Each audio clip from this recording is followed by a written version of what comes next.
فرمایا کہ الذین آتیناہم،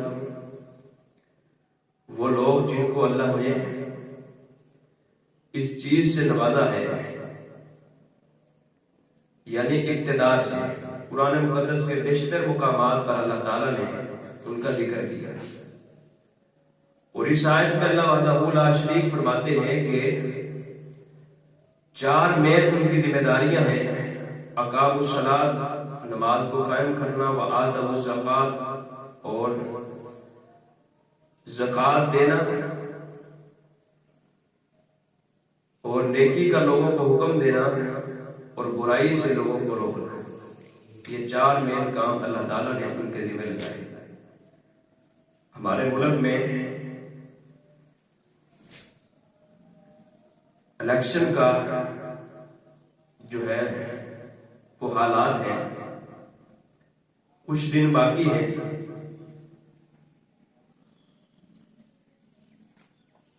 تو اسی حوالے سے گہما گہمی عروج پر ہے۔ کچھ اقتدار میں آنے کے لیے اپنی تعریفیں بیان کرتے ہیں کہ ہم یہ کرتے ہیں، کہ وہ کرتے ہیں، کہ عوام کے ساتھ جھوٹے وعدے کرتے ہیں، اور اسی طرح سے کچھ لوگ جو ہیں وہ اپنی بیجا تعریفات اس کا ذکر کر کے لوگوں کو ورگلاتے ہیں۔ لیکن شریعت نے جس طرح سے ہمیں ہر معاملے میں ہماری رہنمائی فرمائی ہے، اسی طرح سے اس معاملہ میں بھی ہماری پوری رہنمائی فرمائی ہے۔ ملک پاکستان جو ہے یہ اسلام کے نام پر حاصل کیا گیا تھا، لوگوں نے قربانیاں دی تھی، ہمارے آباء و اجداد نے، اور صرف اس لیے تھی 2 قومی نظریے کی بنیاد پر علامہ اقبال نے تصور پیش کیا، اور قائد اعظم رحمہ اللہ نے اس کو عملی صورت اور عملی جامہ پہنانے کے لیے اس کے لیے تودو اور محنت کی۔ یعنی 2 قومی نظریے کیا تھے کہ مسلمان اور ہندو یہ 2 الگ قومیں ہیں، ان کا دین علیحدہ ہے، ان کے رہن سہن کے طریقے علیحدہ ہیں، طور و اطوار علیحدہ ہیں، رویے علیحدہ ہیں، سوچ اور فکر علیحدہ ہے۔ یہ 2 قومیں ایک جگہ پر کبھی بھی نہیں رہ سکتے۔ تو اس بنا پر جو ہے وہ ملک حاصل کیا گیا کلمے کی بنیاد پر۔ اب کلمے کی بنیاد پر جو مسلمان علیحدہ ہوئے اور جو پاکستان حاصل کیا، تو اس میں ہماری یہ ذمہ داری ہے کہ ہم ان باتوں کو فراموش نہ کریں، ان کو یاد رکھیں، یاد رکھتے ہوئے اپنا ایک ذہن بنائیں، اور اس بات کو پہلے سمجھیں کہ اسلامی ملک کا حکمران جو ہے اس میں کیا خوبیاں ہونی چاہیے، اور کیا یہ خوبیاں آج کے ہمارے حکمرانوں میں موجود ہیں یا نہیں۔ وہ چند ایک خوبیاں شریعت نے جو ذکر کی ہیں آج کے خطبہ جمعہ میں، اسی حوالے سے میں آپ کے سامنے رکھوں گا کہ اسلامی حکمران جو ہے اس کی خوبیاں کون کون سی ہونی چاہیے، اور ان خوبیوں کو دیکھتے ہوئے اگر آج کے معاشرے میں اگر ان خوبیوں کا حامل کوئی شخص ہے تو اس کو ووٹ دینا چاہیے۔ اگرچہ جمہوری نظام کے متعلق لوگوں میں اختلاف رہا ہے کہ آیا یہ شریعت سے ثابت ہے یا نہیں، تو اس اختلاف کو سائڈ پر کرتے ہوئے میں سمجھتا ہوں کہ بندہ اس کو ووٹ دے جس کو اپنی عقل، اپنی فہم، اپنے شعور کے مطابق ان چند ایک صفات میں اس کو پرکھے، جس میں یہ صفات نظر آئے اس کو ووٹ دے۔ اور اگر کسی میں بھی یہ صفات نہ ہو اور موجودہ دور میں ایسا معاملہ ہے تو پھر میں سمجھتا ہوں کہ جو سب سے زیادہ دین کے قریب ہو ہماری سوچ اور فکر کے مطابق، تو اس کے ساتھ اس کو پروموٹ کرنا یا اس کا ساتھ دینا، جو ملکی سطح پر، مذہبی سطح پر، اسلامی سطح پر ہمارے فائدے میں ہو، تو اس کے حق میں اپنا ووٹ کاسٹ کرنا یہ ہماری ذمہ داری ہے۔ تو چند ایک خوبیاں شریعت نے جو ذکر کی ہے، سب سے پہلی خوبی وہ مسلمان ہونا ہے۔ مسلمان ہونا یہ حکمران کی سب سے پہلی خوبی ہے جو شریعت نے ذکر کی ہے، اور مسلمان کا لفظ جب استعمال کیا جائے تو قادیانی ہو، احمدی ہو یا کسی ایسے گروہ سے ہو جس گروہ پر کفر کا اطلاق ہوتا ہو، ایسے حکمران کی سپورٹ کرنا اور اس کو ووٹ دینا یہ جائز اور درست نہیں ہے، کیونکہ پہلی شرط جو شریعت نے رکھی ہے وہ اسلام کی ہے کہ مسلمان ہو۔ اللہ تعالیٰ قرآن مقدس میں بیان فرماتے ہیں یا ایھا الذین آمنوا لا تتخذوا بطانة من دونکم لا یعلونکم خبالا، فرمایا کہ ایسے لوگوں کے ساتھ جو تمہارے اپنے نہیں ہیں، اور یہاں اپنے کا لفظ جو شریعت نے استعمال کیا ہے وہ یعنی مسلمانوں سے ہٹ کر کے جو لوگ ہیں غیر مسلم، ان کو اپنے راز کبھی بھی ذکر نہ کرنا۔ لا یعلونکم خبالا، وہ ہر وقت تم کو دھوکہ دیں گے۔ یعنی اللہ تعالیٰ نے اس آیت میں اس بات کو ذکر کیا ہے کہ مسلمان اپنے راز جو ہے وہ بھی مسلمانوں کے ساتھ شیئر کریں، غیر مسلموں کو اپنا ہم راز ہم نوا نہ بنائے۔ اگر غیر مسلموں کو بندہ اپنے راز نہیں دے سکتا تو اسلامی وطن جو ہے وہ پاکستان جو ہے، یہاں رہتے ہوئے بندہ جو ہے وہ سارے کے سارے اسلامی جو ہے وہ تسلط وہ کس طرح سے ایک غیر مسلم کے حوالے کر سکتا ہے اپنا ووٹ اس کے حق میں دے کر کے۔ اس لیے اس آیت سے یہ بات سمجھ آتی ہے کہ اپنے راز غیروں کو دینا اس سے اللہ نے روکا ہے، اور اسی طرح جیسے بندہ اپنا راز غیر کو نہیں دے سکتا تو اپنے راز کا جو ہے وہ لیڈر اور قائد وہ بھی کسی غیر مسلم کو مقرر نہیں کر سکتا۔ یہ سب سے پہلی شرط اسلام کی ہے، اور پاکستان کے قانون میں آرٹیکل میں یہ بات جو ہے وہ لکھی ہے، درج کی گئی ہے۔ 1973 کے آئین میں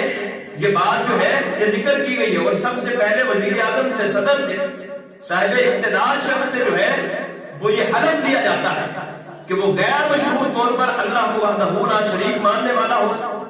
جناب محمد رسول اللہ صلی اللہ علیہ وسلم کو خاتم النبیین ماننے والا ہو، آقا علیہ السلام کی ختم نبوت کا اعتراف کرنے والا ہو، اس پر ایمان رکھنے والا ہو۔ یعنی یہاں سے بھی اگر وہ اس معاملے میں ناقص ہے تو یہ شرط اسے نکل جاتی ہے۔ یہی پاکستان کے آئین اور قانون میں ہے، اور یہی شرط شریعت نے سب سے پہلی رکھی ہے ایک اسلامی ریاست کے حکمران کے لیے وہ مسلمان۔ اور دوسری شرط وہ ہے مرد ہونا چاہیے۔ الرجال قوامون علی النساء، قرآن میں اللہ نے ایک اصول ذکر کیا ہے، جس طرح سے ایک اسلامی ریاست کا، اسلامی ملک کا حکمران جو ہے اس کے لیے دوسری شرط وہ مرد ہونا شرط ہے، تو یہی اصول اور یہی دستور جو ہے یہ گھروں میں بھی ہونا چاہیے۔ الرجال قوامون علی النساء، جو مرد ہے یہ گھر کا حاکم ہوتا ہے، اس کو اللہ نے حاکم بنایا ہے، اللہ نے اس کی ذمہ داری رکھی ہے۔ نبی علیہ السلام کا فرمان ہے، فرمایا کہ اللہ نے عورت کو جو ہے وہ کم عقل پیدا کیا ہے، اس کی عقل میں بھی کمی ہے، اس کے دین میں بھی کمی ہے، اس لیے جس کی عقل بھی ناقص ہو، جس کا دین بھی ناقص ہو، وہ کبھی کسی گھر کی، کسی ملک کی، کسی شہر کی، کسی وطن کی، کسی قصبے کی، کسی معاشرے کی کبھی بھی سربراہ نہیں ہو سکتی۔ اس لیے جو ہے حاکم، اس کے لیے دوسری شرط کیا ہے کہ وہ مرد ہو، وہ چاہے گھر کا ہے سربراہ یا ایک ملک کا سربراہ ہے، اس کے لیے مرد ہونا یہ شرط ہے دوسری۔ نبی علیہ السلام کا فرمان ہے، صحیح بخاری شریف کی روایت ہے، فرمایا لن یفلح قوم ولوا امرهم امرأۃ۔ نبی علیہ السلام کے حکم کی اور فرمان کی مخالفت کر کے ہم کس طرح سے دنیا یا آخرت میں ترقی حاصل کر سکتے ہیں؟ آقا علیہ السلام کا فرمان ہے، فرمایا کہ وہ قوم کبھی بھی ترقی نہیں کرتی ولوا امرهم امرأۃ، جو اپنے سارے کے سارے معاملات جو ہیں وہ کسی عورت کے سپرد کرتے ہیں۔ بخاری شریف میں روایت کی موجود ہے کہ جو گھر ہو، شہر ہو، بستی ہو، قصبہ ہو، علاقہ ہو، معاشرہ ہو، اس کی سربراہ عورت ہو، سارے کے سارے معاملات فیصلے عورت کرتی ہو، فرمایا کہ وہ قوم کبھی بھی ترقی نہیں کر سکتی۔ اس لیے کسی معاشرے کی اور کسی ملک کو ذمہ داری یہ بھی عورت کے سپرد نہیں ہونی چاہیے، اس کا حاکم ہونے کے لیے دوسری شرط کیا ہے وہ مرد بنے۔ اور اسی طرح سے تیسری شرط وہ ہے صالح ہونا چاہیے، نیک ہونا چاہیے۔ حضرت ابراہیم علیہ السلام کا واقعہ اللہ تعالیٰ نے قرآن مقدس میں ذکر کیا ہے، وَإِذِ ابْتَلَىٰ إِبْرَاهِيمَ رَبُّهُ بِكَلِمَاتٍ فَأَتَمَّهُنَّ قَالَ إِنِّي جَاعِلُكَ لِلنَّاسِ إِمَامًا۔ حضرت ابراہیم کے ایمان کو اللہ تعالیٰ نے چیک کیا،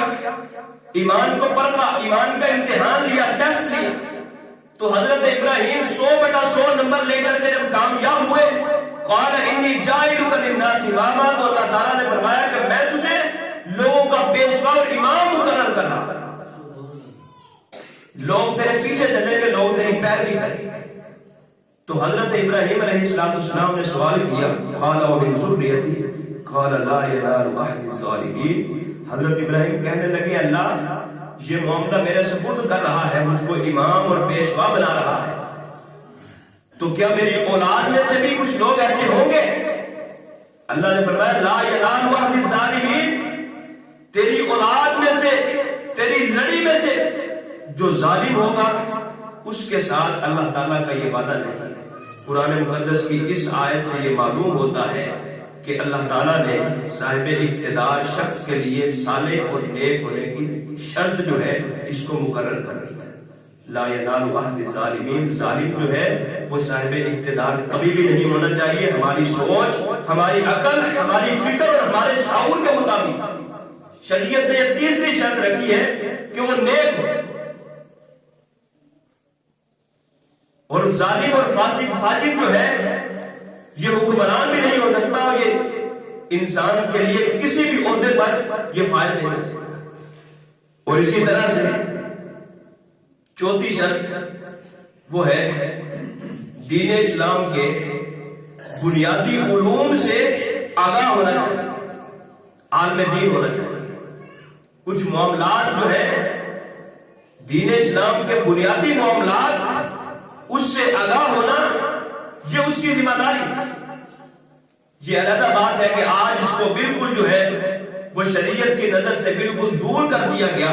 اور جتنے بھی ہمارے حکمران ہیں یہ دینیات سے عاری ہیں۔ عالم دین ہونا یا دین کی سمجھ بوجھ ہونا، دین کی عقل ہونا، دین کا شعور ہونا یہ تو دور کی بات ہے، وہ اپنے بنیادی معاملات جو ایک مسلمان ہونے کے لیے ضروری ہیں وہ ان معاملات سے بھی دوری ہے، ان معاملات سے بھی عاری ہے۔ اللہ تعالیٰ قرآن مقدس میں بیان فرماتے ہیں وَإِذَا جَاءَهُمْ أَمْرٌ مِّنَ الْأَمْنِ أَوِ الْخَوْفِ أَذَاعُوا بِهِ وَلَوْ رَدُّوهُ إِلَى الرَّسُولِ وَإِلَى أُولِي الْأَمْرِ مِنْهُمْ لَعَلِمَهُ الَّذِينَ يَسْتَنبِطُونَهُ مِنْهُمْ وَلَوْلَا فَضْلُ اللَّهِ عَلَيْكُمْ وَرَحْمَتُهُ لَاتَّبَعْتُمُ الشَّيْطَانَ إِلَّا قَلِيلًا۔ فرمایا کہ تمہارے معاشرے میں یہ جو بات وہ چاہے امن کی ہو یا خوف کی ہو معاشرے میں پھیل جاتی ہے۔ فرمایا کہ وَلَوْ رَدُّوهُ إِلَى الرَّسُولِ وَإِلَى أُولِي الْأَمْرِ مِنْهُمْ، اگر اس بات کو رسول اللہ صلی اللہ علیہ وسلم کی طرف لے کر کے جایا جاتا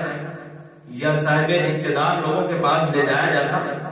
تو وہ اس بات کو دیکھتے کہ اس بات میں جھوٹ کیا ہے، اس بات میں صداقت کیا ہے، یعنی اس کے پاس اس قدر بصیرت ہو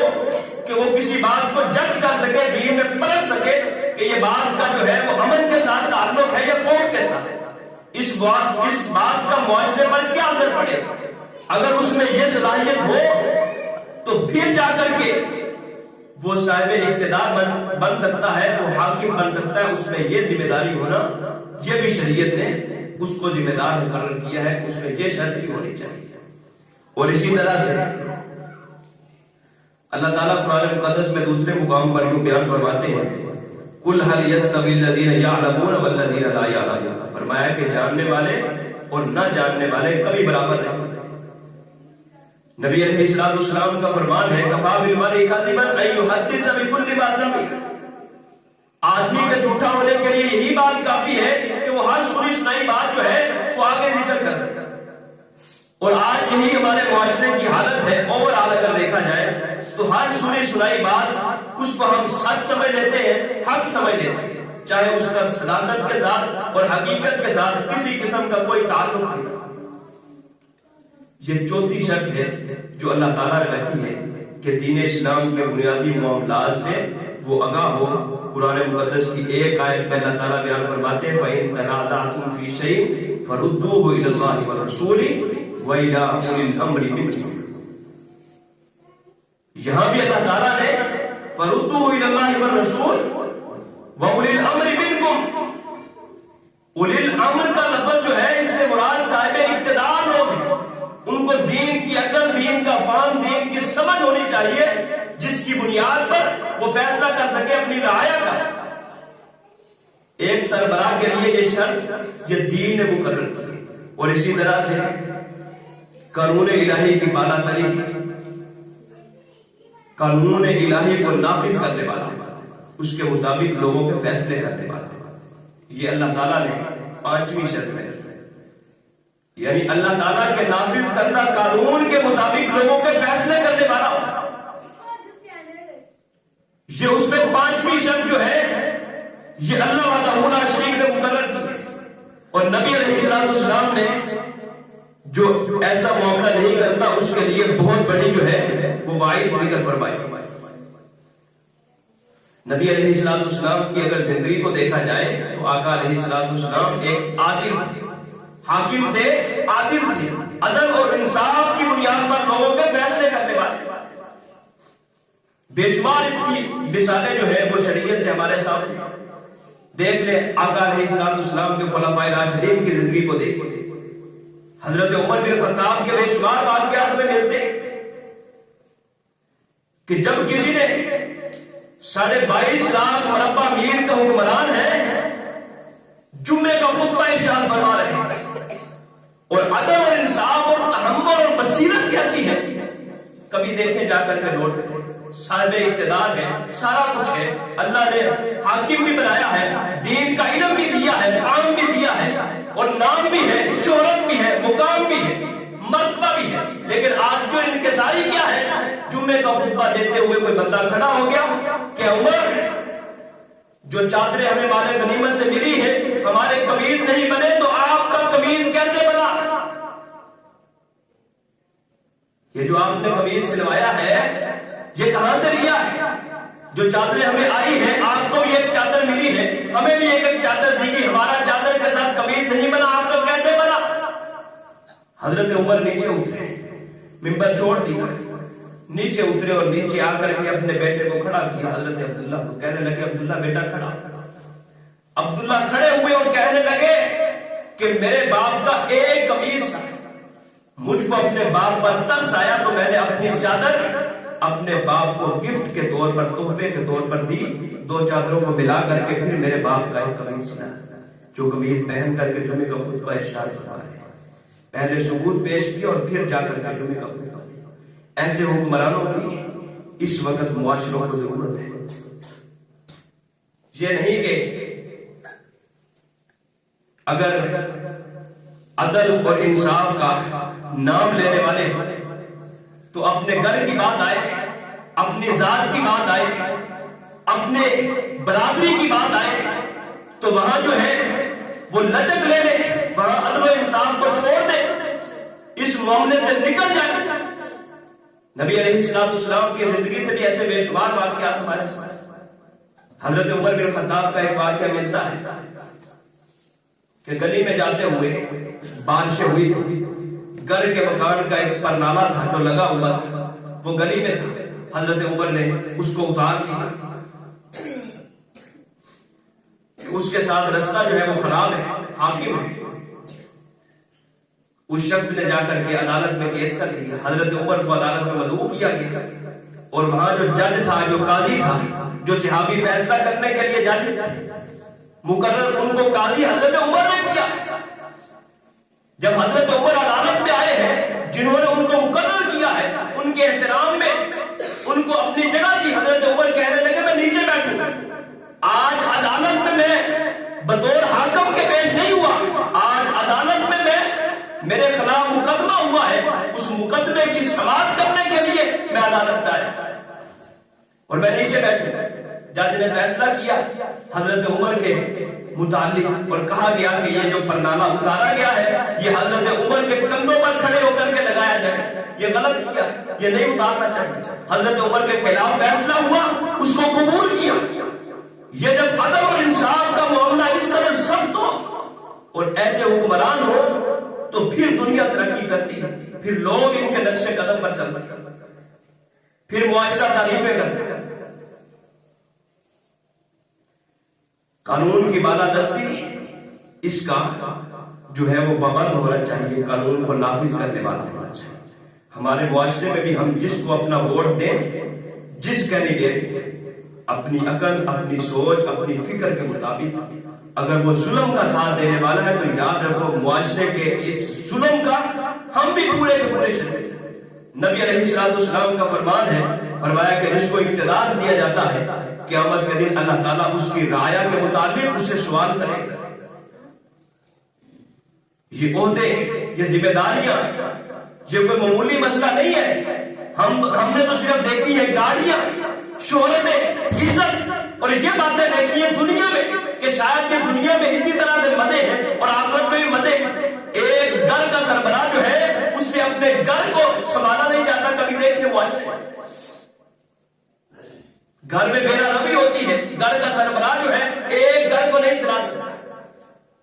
اور جس حلقے سے کوئی منتخب ہوتا ہے، صاحب اقتدار ہوتا ہے، منتخب ہو کر کے جاتا ہے، پوری رعایا کی ذمہ داری اس کے کندھوں پر ہوتی ہے۔ قیامت کے دن اس سے سوال کا جواب دینا، اللہ تعالیٰ پوچھے گا اس کو کہ تیری رعایا میں یہ معاملات تھے، کیا ان کو حل کیا ہے؟ اور آج عہدے دے کر کے ظلم کا ہم ساتھ دیتے ہیں، چوری چکاری اور اسی طرح سے اپنے حلقے میں بے حیائی، فحاشی، بریادی، سارے کے سارے کام اگر اپنی ذات کا اس میں کوئی نہ کوئی خیر کا پہلو موجود ہے، اپنا فائدہ ہے، تو یہ سارے کے سارے کام جائز، وہ ظلم بھی ہو، وہ چوری چکاری ہو، وہ مار کٹائی ہو، جو کچھ بھی ہو، سارے کا سارا اپنے تسلط میں رکھ کر کے اس کو غلط استعمال کیا جاتا ہے۔ اور اسی طرح سے صادق اور امین ہونا چاہیے، یعنی سچا، لوگوں کی امانتوں کی پاسداری کرنے والا۔ یہ چھٹی شرط ہے شریعت نے جو مقرر کی، یعنی صادق اور امین ہو، اپنے قول اور اپنے فعل میں جو ہے وہ پورا اترنے والا۔ آج یہاں جو ہے وہ باتیں سنائی جاتی ہیں، وعدے کیے جاتے ہیں، زبان پر کچھ اور ہے لیکن اپنے فعل سے کچھ اور ثابت کرتے ہیں۔ نبی علیہ السلام کے حدیث موجود ہے، حضرت عبید اللہ بن زیاد ماقل بن یسار کے پاس وہ بیمار تھے، ان دنوں جا کر کہنے لگے کہ میں تمہیں نبی علیہ السلام کی ایک حدیث سناتا ہوں۔ آقا علیہ السلام سے میں نے ایک حدیث سنی ہے، نبی علیہ السلام فرماتے ہیں ما من والد رعیتا من المسلمین فیموت وهو غاش لهم الا حرم اللہ علیہ الجنہ۔ آقا علیہ السلام کو فرماتے ہوئے سنا تھا کہ جس کو کسی رعیت کا سربراہ مقرر کیا جائے، اس کو اقتدار دیا جائے، اس کو عہدہ دیا جائے، وَهُوَ غَاشٍ لَهُمْ، وہ ان کے ساتھ دھوکہ کرتا ہو، دھوکہ کرنے والا ہو، فَيَمُوتُ، اس حال میں فرمایا کہ مر جائے، حرم اللہ علیہ الجنہ، اللہ تعالیٰ نے اس پر جنت کو حرام کیا۔ آج نفس و نفسی کا عالم ہے، آپ بھی جانتے ہیں، میں بھی جانتا ہوں، دیکھیں بندہ اپنی ذات تک دین اسلام کو جو ہے وہ نافذ نہیں کر سکتا۔ یہ ساتھ ساتھ جیسے جیسے معاشرے تباہ ہو رہے ہیں، یہ ذمہ داریاں بڑھتی جا رہی ہیں، اس کا جواب دہ بندے نے ہونا ہے۔ اور اپنے اگر بندے کا اپنا معاملہ خدا کے ساتھ ہو تو اللہ تعالیٰ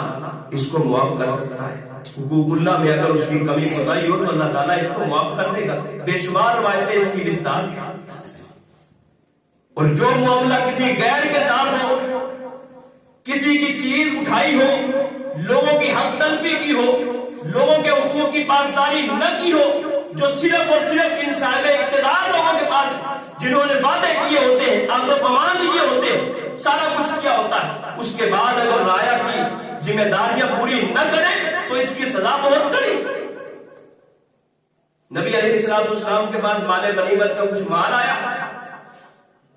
ایک شخص نے صرف چادر اٹھائی، صرف چادر، تو کسی نے کہہ دیا وہ فوت ہو گیا، شہید ہو گیا، شاید اسی جنگ۔ کسی نے کہہ دیا کہ شہید ہو گیا، اللہ تعالیٰ نے اس کو جنت دے دی، نبی علیہ السلام نے اس کی طرف دیکھا، فرمایا کہ میں اس کو جہنم کی آگ میں دیکھ رہا ہوں اس چادر کی وجہ سے جو مال غنیمت میں سے سب لوگوں کا حق تھا اس نے چرائی تھی، میں اس چادر کی وجہ سے اس کو جہنم کی آگ میں دیکھ رہا ہوں۔ تو بے شمار لوگ کھڑے ہوئے، کہنے لگے اللہ کے رسول مال غنیمت میں سے تقسیم کرنے سے پہلے آپ کی اجازت کے بغیر ہم نے یہ چیزیں چرائی تھی، حتیٰ کہ کسی نے اگر ایک سوئی بھی چرائی، کہنے لگے اللہ کے رسول یہ چیزیں آپ نے۔ اس قدر لوگوں کے حقوق کی پاسداری کرتے ہیں۔ اور آج یہ جو بجٹ تقسیم ہوتے ہیں یا جو اوپر سے گرانٹ آتی ہے، یہ پوری کی پوری صاحب اقتدار اگر ایک حلقے کا کینڈیڈیٹ منتخب ہوا ہے تو پورے حلقے کی ذمہ داریاں اس کے کندھوں پر، نہ کہ صرف اپنے گھر کا، اپنی برادری کا، اپنے کنبے قبیلے کا، اپنی سڑکیں، اپنی برادری، اپنے سکول، اپنا مدرسہ، سارا کچھ اپنے لیے کرے، کسی غیر کی فکر نہ کرے، اس کی پوچھ گچھ ہوگی اور اس کا اس کو جواب دینا ہے۔ اسی لیے اور ایک شرط ہے رعایا کی جو ہے وہ تکلیفات ان کو دیکھنے والا۔ حضرت عمر بن خطاب رضی اللہ تعالیٰ عنہ سے مروی ہے، وہ خود ذکر کیا کرتے تھے، کہتے تھے اگر فرات کے کنارے پر کسی بیڑیے نے ہرن کے بچے کو بھی پکڑ لیا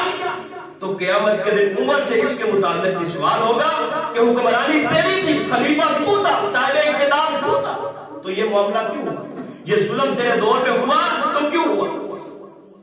اور آج یہاں دیکھ لیں اس دور حکومت میں کس قدر لوگوں نے خودکشی کی، مہنگائی عروج پر گئی، لوگ خودکشیاں کرنے پر مجبور ہو گئے، کیا اس کا جواب نہیں دینا؟ اور اسی طرح سے اپنی رعایا کی فکر کرنا، یہ اس میں جو ہے وہ ذمہ داری ہے اس کی کہ اپنی رعایا کی فکر کرنے والا۔ حضرت سلیمان علیہ السلام کا واقعہ مشہور ہے، وَتَفَقَّدَ الطَّيْرُ فَقَالَ مَا لِي لَا أَرَى الْهُدْهُدَ أَمْ كَانَ مِنَ الْغَائِبِينَ۔ حضرت سلیمان کو اللہ نے بادشاہ دی تھی اور پوری کی پوری ساری کے ساری مخلوقات پر اللہ نے ان کو حاکم کیا، سربراہی تھی پوری مخلوقات کی، صرف جن و انس کی نہیں، پوری کی پوری مخلوقات کی۔ وَتَفَقَّدَ الطَّيْرُ فَقَالَ مَا لِي لَا أَرَى الْهُدْهُدَ أَمْ كَانَ مِنَ الْغَائِبِينَ۔ پرندوں کو جمع کیا، پرندوں پہ دیکھ رہے، کہتے ہیں کہ ہدہد مجھے نظر نہیں آ رہا، وہ کہاں ہے؟ مجھے بتاؤ کہ حضرت سلیمان کو اللہ نے اقتدار دیا تھا، قرآن نے اس نقشے کو کھینچا کہ ان کے اقتدار میں ایک پرندہ جو ہے وہ غائب ہے، اس کی تلاش لگی ہے کہ ہدہد کہاں ہے، غائب ہے۔ اور آگے کیا جملے کہے تھے کہ اگر کوئی خبر کے لیے نہ گیا ہوا، جب میں نے بلایا ہے نہ آیا تو اس کو سزا دی جائے گی یا اس کو ذبح کیا جائے گا۔ اور پھر دیکھیں جب حاکم ایسے ہوں تو پھر پرندے بھی جو ہے وہ کس قدر بڑی بڑی خبریں۔ حضرت سلیمان کے پاس وہ ہدہد پرندہ جو ہے وہ خبر لے کر گیا کہ میں سبا بستی سے آیا ہوں، وہاں لوگ جو ہے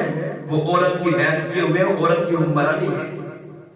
ہدہد نے آ کر کے خبر کی تھی، قرآن میں اللہ نے اس نقشے کو کھینچا ہے۔ اور یہ دور دور سے، اور یہ اگر ایک پرندہ جو ہے وہ غائب ہے، اپنی رعایا میں اللہ نے حکمرانی دی ہے، حاکم بنایا ہے، تو مجھے بتاؤ یہ جان اس قدر قیمتی ہے۔ اللہ تعالیٰ فرماتے ہیں، نبی علیہ السلام کا فرمان حدیث قدسی فرمایا کہ ایک شخص کی جان جو ہے، ایک مومن کی جان، یہ ایسے ہے اللہ تعالیٰ کے نزدیک پوری کی پوری دنیا کو تباہ و برباد کر دیا جائے، اس کے بدلے میں ایک مومن کا خون جو ہے یہ اللہ کو زیادہ عظیم ہے۔ فرمایا اگر ساری کی ساری دنیا والے اور آسمان والے ایک جان کے خون میں شریک ہوں گے تو اللہ تعالیٰ سب کو جو ہے وہ معاف نہیں کرے گا، سب کو سزا دے گا۔ آج یہاں خودکشی کی جائے اور رعایا کی فکر تک نہ ہو، ہمارے ان حلقوں سے ہم خود ان کو ووٹ دے کر کے ان کو منتخب کر کے آگے بھیجیں، تو یاد رکھو اپنی سمجھ، اپنی عقل، اپنی شعور، اپنی فکر، اپنی سوچ کے مطابق یہ جو شرائط ہیں جس میں دیکھیں ظالم نہ ہو، فاسق فاجر نہ ہو، ظلم اس کا مشہور نہ ہو علاقے۔ اور اسی طرح سے ایک شرط جو ہے وہ ہے عدل و انصاف، اللہ تعالیٰ کی کتاب کے مطابق لوگوں کے فیصلے کرنے والا۔ نبی علیہ السلام نے پوری زندگی جو ہے کبھی ایک فیصلہ بھی اٹھا کر کے دیکھے اپنی مرضی کے مطابق نہیں کیا، جہاں کیا ہے وہاں اللہ نے فوراً وحی کے ذریعے حکم کیا اور فوراً اللہ تعالیٰ نے اس بات سے روک دیا۔ آقا علیہ السلام نے اپنی ذات پر شہد کو حرام کیا، فرمایا کہ آج کے بعد میں شہد نہیں پیوں گا۔ اللہ تعالیٰ نے قرآن کی آیت نازل کر دی، یا ایھا النبی لما تحرم ما احل اللہ، حلت و حرمت کا حکم آپ کے پاس نہیں اللہ نے رکھا، اللہ نے خود نازل کرنا ہے۔ حلال کیا ہے، حرام کیا ہے؟ اگر ایک نبی کو اللہ تعالیٰ روک دے تو مجھے بتاؤ جو چیزیں شریعت سے ثابت نہیں ہے ان کو کوئی ملا، کوئی قاری، کوئی مولوی، کوئی مفتی کس طرح سے حلال اور حرام کر سکتا ہے؟ اللہ تعالیٰ نے فوراً روک دیا، فرمایا کہ شاید کو آپ نے حرام کیا ہے، آپ اللہ کی حلال کردہ چیز کو اپنے اختیار کے ساتھ حرام نہیں کر سکتے۔ اور ایک واقعہ نبی علیہ السلام کے پاس لایا گیا، حضرت ابو ہریرہ بیان فرماتے ہیں کہ ہم آقا علیہ السلام کی خدمت میں تھے، ایک شخص کھڑا ہو گیا، کہنے لگا اللہ کے رسول ہمارا فیصلہ جو ہے وہ اللہ کی کتاب کے مطابق کرنا ہے، آپ کو میں قسم دیتا ہوں کہ ہمارا فیصلہ اللہ کی کتاب کے مطابق کرنا۔ وہ مقدمہ لے کر کے آیا جس کے خلاف تھا، وہ شخص بھی کھڑا ہو گیا، کہنے لگا اللہ کا رسول میں بھی تائید کرتا ہوں، ہمارا یہ معاملہ ہے، اس کو آپ نے حل کرنا ہے۔ فرمایا کہ بتاؤ کیا ہے؟ اللہ کی کتاب کے مطابق میں فیصلہ کروں گا، بتاؤ معاملہ کیا ہے؟ کہنے لگا اللہ کا رسول میرا بیٹا جو تھا وہ اس کی ہاں مزدوری کرتا تھا،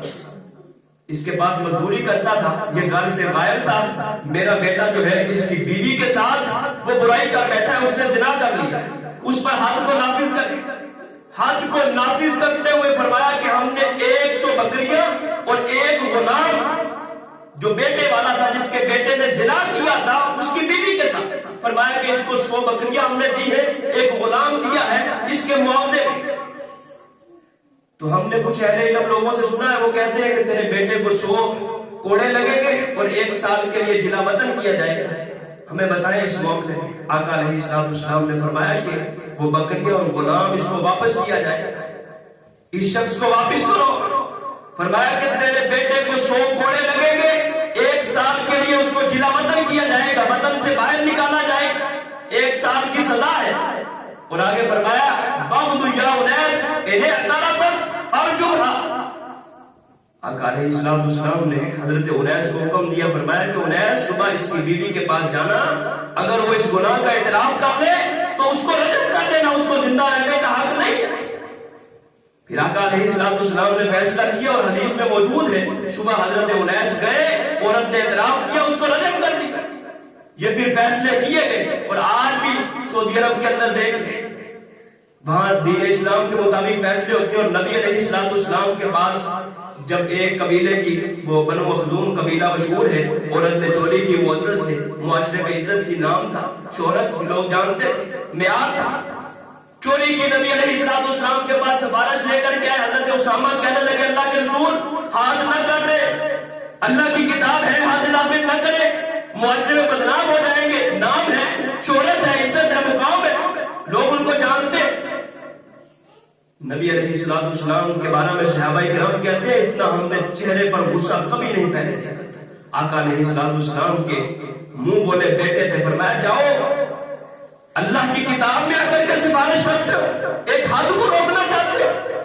فرمایا لو سرقت فاطمہ بنت محمد لقطعت یدها، اللہ کی قسم ہے تم اس فاطمہ بنو مخزوم قبیلے کی عورت کا نام لیتے ہو، اگر محمد کا لخت جگر فاطمہ یہ بھی چوری کرتی تو میں اللہ کی کتاب کو نافذ کرتے ہوئے اس کے ہاتھ کو بھی کاٹ ڈالتا۔ اور پھر آقا علیہ السلام نے فرمایا کہ تم سے پہلے لوگ اس کی وجہ سے تباہ و برباد ہوئے، اذا سرق فیہ الشریف ترک، جب کوئی صاحب عزت لوگ چوری کرتے، نام والے ان کا مقام ہوتا ان کو چھوڑ دیتے، وَإِذَا سَرَقَ فِيهِمُ الضَّعِيفُ أَقَامُوا عَلَيْهِ الْحَدَّ، فرمایا جب کمزور لوگ چوری کرتے تو اس پر حد کو نافذ کر دیا جاتا، اسی وجہ سے معاشرے تباہ ہوتے ہیں۔ اس لیے یہ چند ایک شرطیں، مسلمان ہو، مرد ہو، نیک ہو، عالم دین ہو یا دین کے قریب ہو جس قدر، اور اسی طرح ظالم فاسق فاجر نہ ہو، اللہ کی کتاب کے مطابق فیصلے کرنے والا، ظلم کا ساتھ نہ دینے والا، ان کو جو ہے وہ چننا، ان کے حق میں جو ہے ووٹ اپنا دینا، یہ ہماری ذمہ داری ہے۔